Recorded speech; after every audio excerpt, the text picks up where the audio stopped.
No sooner had he shut himself in, loosed the iron chains that by his father's art sustained the huge portcullis made of rock, and slammed it down and pressed the doorposts tight, which he then fastened by a bolt.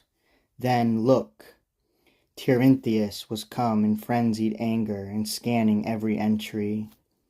Hercules, gnashing his teeth, turned this way, that. He tramps 3 times across the Aventine in wrath. 3 times he tries in vain the gates of stone. 3 times he sinks, tired out, along the valley.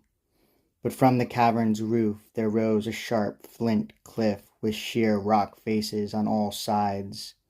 It towered high, a fitting home for nests of birds of evil omen. As it leaned to left and toward the river, Hercules strained from the right-hand side against the rock, wrenched out its deepest roots, and broke it loose. Then suddenly he hurled it down. The wide air thunders at the thrust. The river banks now leap apart. The stream recoils in fear. The den of Cacus, his enormous palace, lay bare, and deep inside, his shadowed caverns were naked to the eye. As if the earth, ripped open by some violence, unlocked the house of hell and all its pallid kingdoms, so hated by the gods, and one could see deep down into that dread abyss, the shades trembling within, as sunlight made its way. On Cacus then, caught by the unexpected, the sudden day, trapped in the hollow rock, his bellowing inhuman, Hercules now showers shafts from overhead, calling on every kind of weapon, raining branches and huge millstones.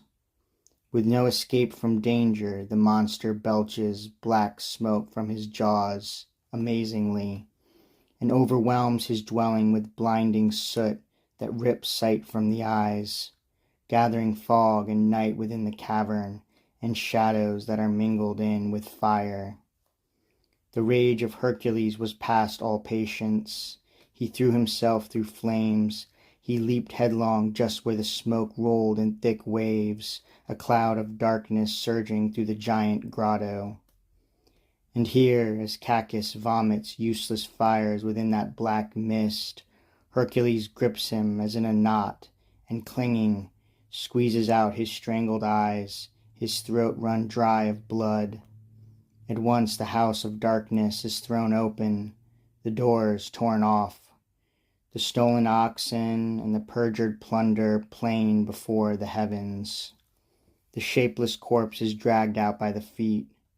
We cannot get enough of watching Cacus, his terrifying eyes, his face, the shaggy and bristling chest of that half-beast, his jaws with their extinguished fires.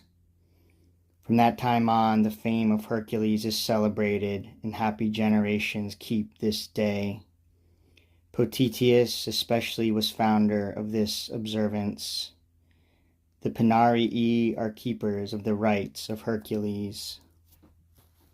For Hercules himself had first established this altar in the grove, and we shall always call it the greatest altar. It shall be forever greatest. Therefore, young men, come. In honor of such deeds, bind up your hair with leaves, and cups in hand, now call upon our common good, and freely offer wine. His words were done. Then Hercules' own tree, the 2-hued poplar, covered King Evander's hair with its shade, entwining him with leaves. The sacred cup of wood filled his right hand, and all are quick to pour their glad libations upon the table and entreat the gods. But meanwhile evening nears the downward slope of heaven. Now the priests, Potitius first, all clad in skins as is their custom, make their way, carrying torches. They renew the feast. As welcome offering they bring a second meal. They heap the altars high with loaded platters.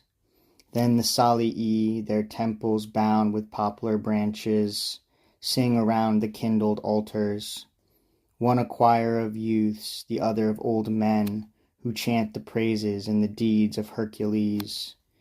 How first he strangled in his infant grip twin serpents, monsters sent by his stepmother. Then how in war he overcame great cities, Oechalia and Troy, and how he bore 1,000 heavy labors by the sentence of unjust Juno under King Eurystheus.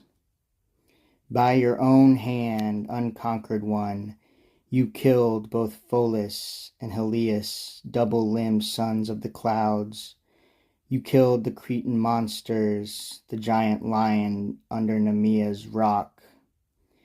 For you the lakes of Styx have trembled, and the guardian of Orcus, as he huddled within his bloody cave on half-chewed bones. No shape could panic you, not even tall Tiphaeus, bearing arms, the snake of Lerna, its host of heads surrounding you, could not rob you of reason. Hail, true son of Jove, a glory added to the gods. Be gracious, draw near to us in this your sacred worship. Such acts they celebrate in song. Above all, they sing of fire-breathing Cacus's cavern, and all the grove resounds, the hills re-echo.